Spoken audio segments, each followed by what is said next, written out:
Fourth semester के सभी छात्रों का कोर पेपर आरंभिक भाषा की क्लास में स्वागत है। आज मैं आपको बता रही हूँ कहानी का वर्गीकरण। कहानी के वर्गीकरण में सबसे पहला है घटना प्रधान कहानियाँ। घटना प्रधान कहानियों में घटनाओं का क्रमवार वर्णन अथवा उनका संकलन मात्र प्रधान लक्ष्य होता है। जैसे ऐतिहासिक कहानियाँ, इसमें एक के बाद एक घटनाएँ होती हैं।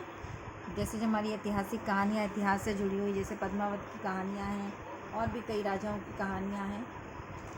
दूसरा है मनोवैज्ञानिक भाव प्रधान कहानियाँ। तो मनोवैज्ञानिक भाव प्रधान कहानियों में मानव आचरणों तथा मनोभावों की अभिव्यक्ति की जाती है, जिससे पाठकों के मन पर कहानी में वर्णित चरित्रों के आचरणों से प्रभाव डाला जा सके तथा उन्हें वैसा ही आचरण सिखाया जा सके।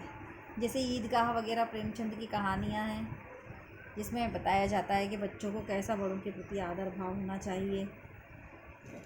और मित्रता वगैरह कहानियाँ हैं, उनसे सीख मिलती है। फिर एक चरित्र प्रधान कहानियाँ। इस प्रकार की कहानी में कथानक के आधार पर चरित्र को प्रमुखता दी जाती है एवं चरित्र चित्रण को ही महत्व दिया जाता है।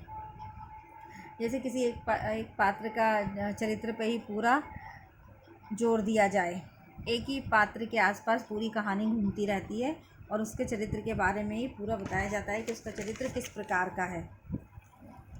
फिर उसकी चरित्र की एक तरह से विशेषताएं बताई जाती हैं पूरी, कि उसका व्यक्तित्व कैसा है। चौथा है समस्या प्रधान कहानी। समस्या प्रधान कहानियों में समस्याओं का क्रमवार वर्णन अथवा उनका संकलन किया जाता है। इनमें गंभीर चिंतन का प्रमुख स्थान होता है। तो जैसे तत्कालीन समस्याओं पर ध्यान दिया जाता है, जैसे दहेज प्रथा की समस्याएं हैं या पर्दा प्रथा की समस्याएं उस समय थीं।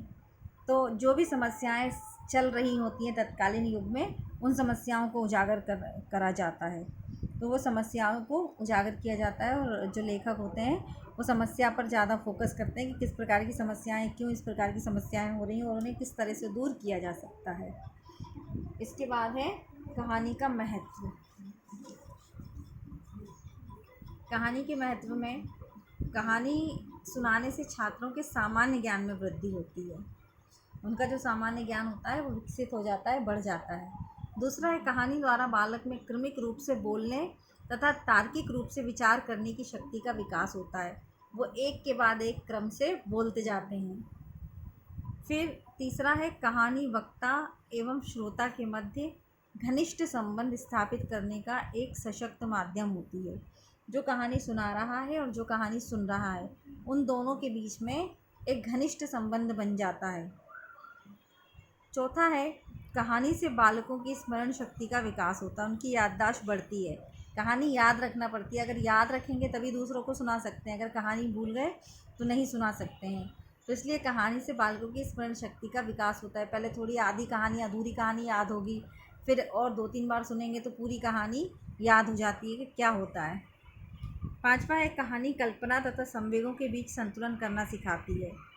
तो कहानी में कल्पना मतलब जैसे परियों की कल्पना करना और उनको देखना कि किस प्रकार से होती हैं परियां। तो संवेगों के बीच में संतुलन करना सिखाती है कि दोनों में किस तरह से हम बैलेंस कर सकते हैं। छठा है कहानी उपन्यास का लघु रूप है, इसे पढ़ने में समय भी कम लगता है। तो कहानी उपन्यास का ही छोटा रूप माना जाता है। उपन्यास बड़ा होता है, मोटा होता है, उसकी किताब जो होती है उसमें ज़्यादा शब्द होते हैं, और कहानी छोटी होती है उपन्यास की अपेक्षा। इस वीडियो में इतना ही। अब इसके बाद कहानी शिक्षण की विधियाँ बताएंगे अगले वीडियो में।